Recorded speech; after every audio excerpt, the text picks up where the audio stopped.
I can tell you that the faculty and staff in that school did everything that they possibly could to protect those children. I can tell you that the first responders that got to that scene with the active shooter team entered that school and saved many human lives. And I can tell you it broke our hearts when we couldn't save them all. Hook Elementary, there are more questions than answers about the tragedy in Newtown. We begin our team coverage with 7 News reporter Marshall Zellinger live in Newtown. And Marshall, you found the shooter may have had access for years to the guns he used. Sources close to the investigation telling ABC that the guns used in the shooting were purchased by Adam Lanza's mother over the last 3 years. Tonight, we've taken a step away from Newton Town Center, and behind us is one of the makeshift memorials, set up a giant flag behind me. We're also learning more into the investigation of the shooting that took place on Friday, more details about the weapons themselves. But today, we got our first look, a closer look at the home of Nancy and Adam Lanza. The crime scene tape is surrounding the home. It looks decorated for Christmas, but outside the presence, there is police there. There are rolls of crime scene tape. What we are learning about the weapons used is that all 3 guns, that rifle used to do all of the carnage inside the school, that was purchased by the mother in March 2010. The 2 handguns were purchased March 2011 and also January 2012. And we have also learned from the ATF that both Lanzas have been known to go to gun ranges, shooting ranges in the area, but not since the last 6 months. And state police telling us tonight that the investigation, they are getting evidence, but they're not revealing exactly what just yet. We did seize significant evidence at the residence. We are analyzing and will analyze, and it's a very painstaking process in forensic science.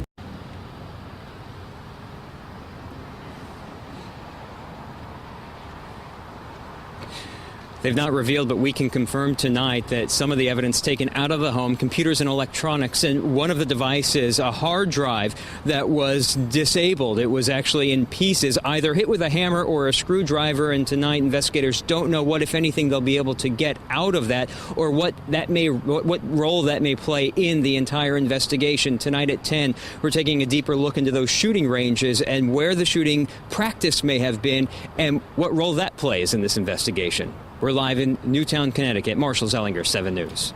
And as the investigation continues, the first of the victims laid to rest. Noah Posner was just 6 years old.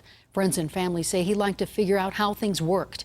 His twin sister, assigned to a different classroom, survived the attack. Jack Pinto was also 6. He was known for being a huge fan of the New York Giants. In fact, his family considered burying him in a Giants jersey. I now ask that the United States Senate observe a moment of silence to honor the victims of the Sandy Hook Elementary School tragedy. And Majority Leader Harry Reid leading a moment of silence today on the floor of the U.S. Senate to honor the victims of Friday's shooting. Members of the House of Representatives are expected to have an observance on their side this evening. All schools in Newtown closed today, but students said all schools except for Sandy Hook are expected to go back tomorrow. 7 News reporter Don Champion joining us live now from Newtown. And Don, when those students return, it will be to a different building.